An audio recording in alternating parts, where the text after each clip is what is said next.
I am willing to boycott the internet over this. I'm willing to boycott YouTube, any platform that begins to require my government ID to access it. I am willing to walk away from.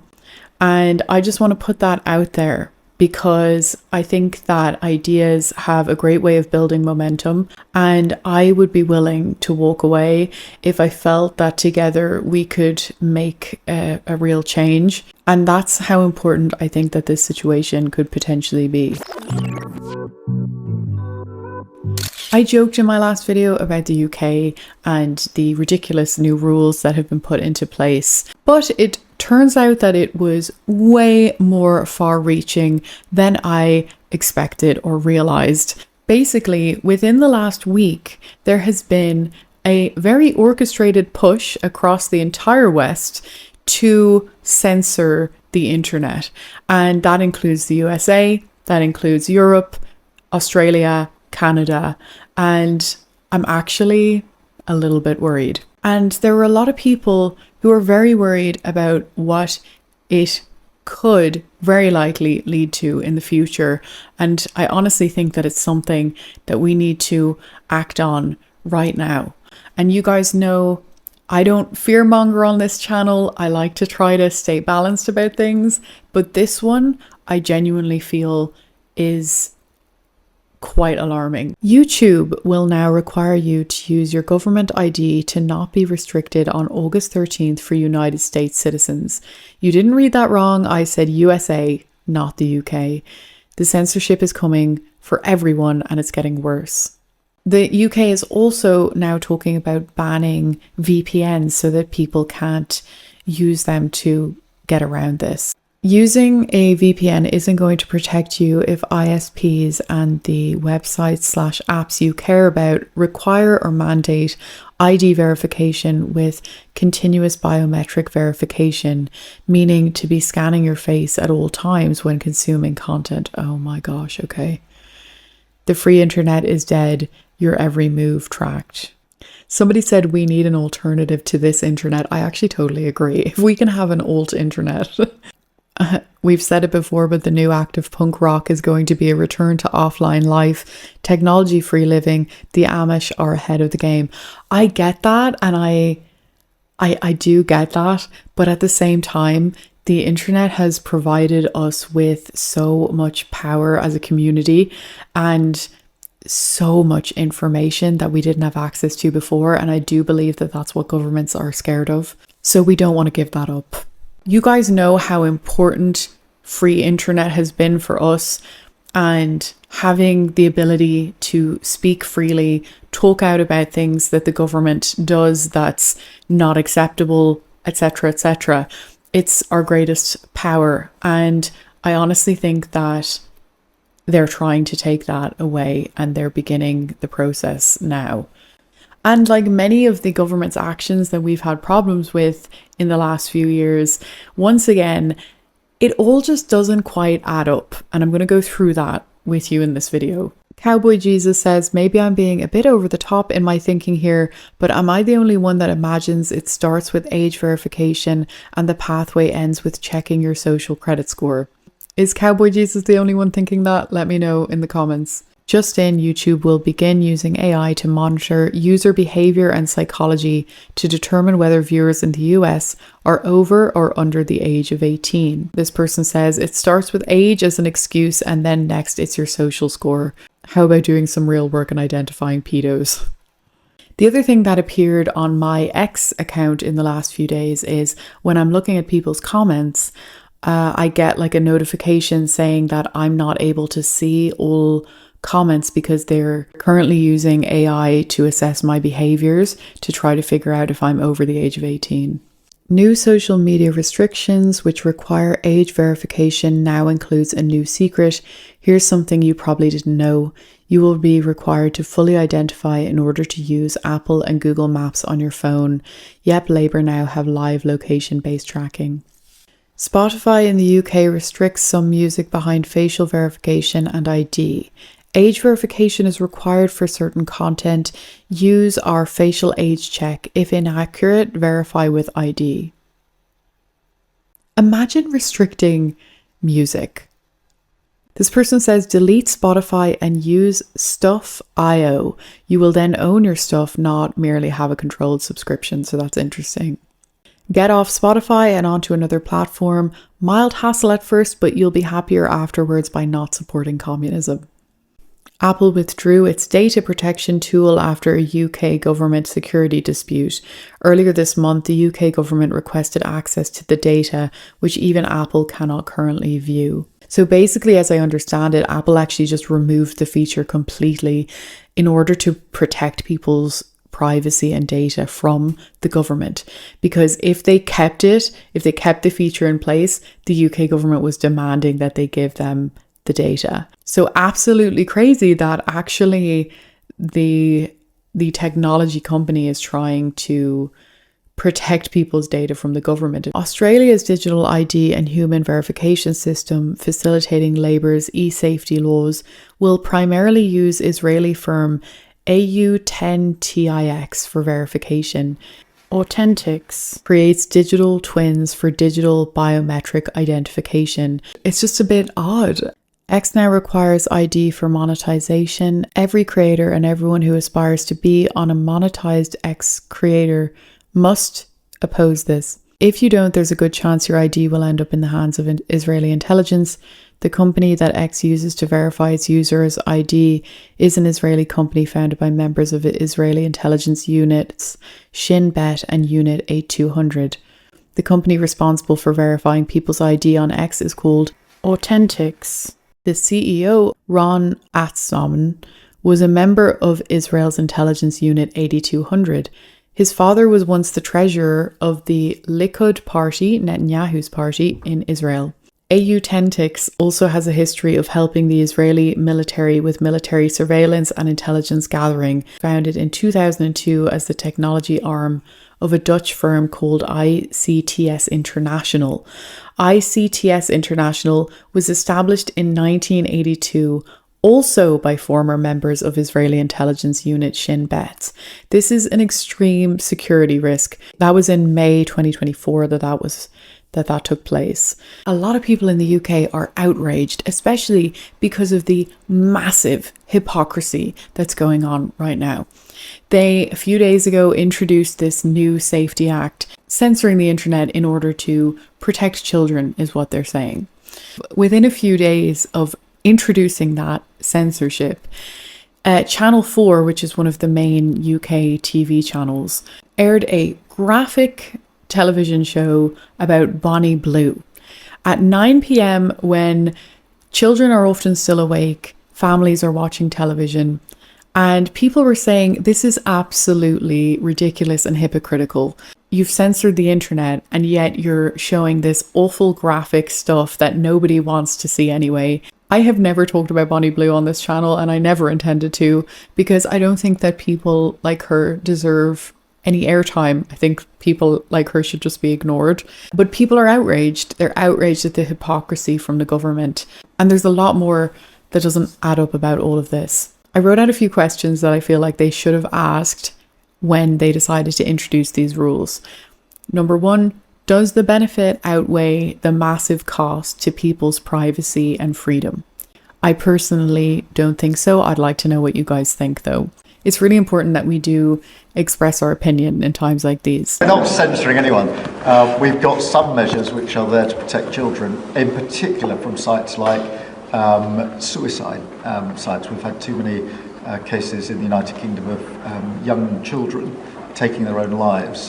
The other question I have is, has the government gone to such massive efforts to stop the top 5 causes of death to children in the UK, which, by the way, suicide is not one of them. So number 1 is congenital malformations. Number 2 is cancers. Number 3 is transport accidents, falls, poisoning. Number 4 is respiratory diseases such as pneumonia. And number 5 is sudden death syndrome. Self-harm and suicide actually comes in at number 7, with 913 children a year dying from self-harm or suicide. And as tragic as that is, and it's so heartbreaking and it needs to be addressed, I just wonder if there are other ways that you can address it that doesn't impose on every single person in the UK's freedom and free speech and privacy.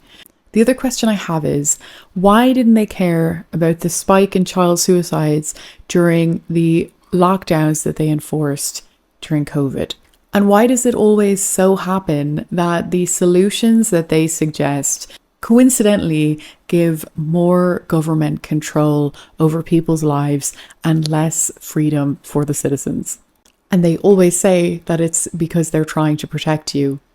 My next question is, are there alternative ways to protect children on the internet that aren't so invasive to people's privacy? Sam Adams says, to anyone saying, think of the kids, I pose, think of the parents not raising their kids. It's not the rest of the world's job to raise your kids and make a safe space for them. That's your job. The world shouldn't be punished for your inability to do your job. Yes, exactly. Once again, why are we in a situation where the government thinks that it should parent people's children instead of the actual parents making the decisions? Why will the government not just allow parents to be parents and make an environment where parents have more time to spend with their children and watch their children and be with their children? Well, we know why. We know why the government doesn't want that. But that's my question. I promise you, long-term government is not going to be a good parent to children. I think it's funny that everything we were told was bad about China is actually being done in Europe. Romania rigs its own election and jails the winner. UK bans VPNs, independent news sites, and censors Twitter. EU regularly jails independent journalists. Germany prepares to ban its largest political party. The EU is a dystopian nightmare. Yeah. Clint says, isn't it effing amazing how worldwide all of these incredibly sophisticated censorship measures are literally appearing in the last week? There have already been some pretty funny situations, like I told you the other day, with people using Norman Reedus from the Death Stranding game. Apparently, there's also been like 300,000 people using the picture of Keir Starmer's face to sign up to the internet. So obviously, people are going to try to find their way around this. And by the way, in another video, I'm going to talk about the things that we can do to get around these rules if they do end up coming and affecting us, or maybe you are in the UK and it's already affecting you. So I'm going to go through that as well. Free speech is over in the UK. Here's what the UK government can now do under the Online Safety Act. Scan your private messages, WhatsApp, iCloud, Signal. Wow. Censor protest videos from X and YouTube. Oh my gosh. You know, the mainstream media already does so much censorship when it comes to protests. How will we be able to know what's going on? It's, you know, we won't be able to access reality. It's crazy. And I say this because I truly believe that this is going to extend beyond the UK. Force ID checks and facial scans to access social media. Search your cloud files, Google Drive, Dropbox, OneDrive. Order surveillance without a warrant. Silent dissent, even Wikipedia is under legal threat. They say it's to protect children, but what they've really done is give Ofcom and government agencies sweeping powers to force tech firms to weaken encryption, demand access to personal chats, censor anything they deem harmful, even without a warrant. Honestly, I cannot believe... I mean, I can, but I can't, if you know what I mean. Ex-lawyer says, here's what's probably going to happen. 1. Multiple countries other than the UK will demand age verification to access adult content. 2. VPN usage will spike. 3. Those countries will then outlaw VPNs, claiming they are doing so to protect the children and fight terrorism. 4. They will then create voluntary uniform and centralized online IDs to make age verification easier. 5. Then the IDs will become required and the government will run AI on all of your internet activity, which they can link to you personally. 6. Eventually this data will be made available to private companies who will use it to judge your creditworthiness, the prices you pay, etc. 7. Then the government will begin using the data to proactively fight crime. So I wanted to tell you a story about in Ireland, where I'm originally from. Water for households in Ireland is free. And, you know, it rains so much in Ireland, but also politicians, when they had increased like certain tax rates over the years, they would keep saying, oh, that's, the water charges are included in this tax increase. And then about 8 years ago or so, they started to put water meter readings into everybody's homes.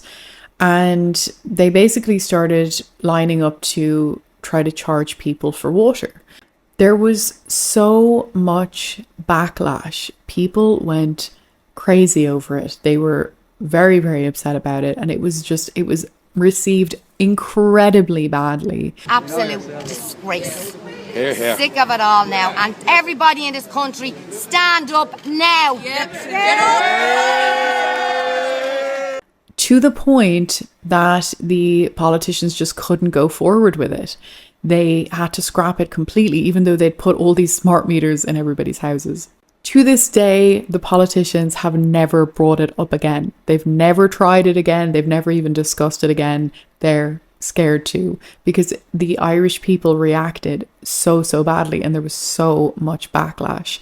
And it's just a reminder to say that if we come together and stand up against something that's not right, and something that we can clearly see what their agenda is, we can actually make changes. We can actually put them in their places. And honestly, politicians and government needs to be put into its place, from what I can see, regularly, because it just constantly tries to overreach into people's lives. But the good news is people have already started fighting this. On what grounds are you suing Ofcom? So Ofcom has awoken the screaming eagle, and they're really not going to like the results of what comes next.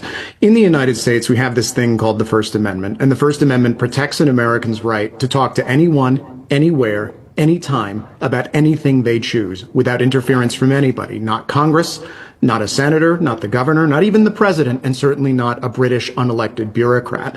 Ofcom has been sending letters to my clients, and I have intercepted and read every single one of the 4 companies, American social media companies they've targeted with this. And I have forwarded all that correspondence to the White House. And the White House is really ticked off. For context about how seriously we take these things in the United States, if I were to do what Ofcom did and threaten an American in the free exercise of their constitutional rights, I would be subject to a 10-year federal prison term. If I paired it with a threat to kidnap, the maximum penalty is death. They have no idea what they've woken up. The empire is extremely cheesed off. Lord Palmerston said in 1850, he invoked the famous Roman saying, "Civis Romanus sum," when the British Empire was running the show, to describe the idea that if you mess with any Briton anywhere on the planet, you're going to have to deal with everybody. Well, you picked on an American, and now you got all of us to deal with. As individuals, we don't have a lot of power, but together we really do. And our ability to come together is at risk right now if this goes down the road that I think it's going to go down. If it comes to having to sign up to websites and apps using your government ID, I suggest resist, walk away, boycott in whatever way that you can, because it can progress to something much worse. And right now, the internet is our power, and I think that's why they're targeting it. I'll provide ways to get around the censorship, give you a list of alternative apps and websites to turn to, and provide updates about all of this in another video. So stay tuned, and I'll see you guys next time.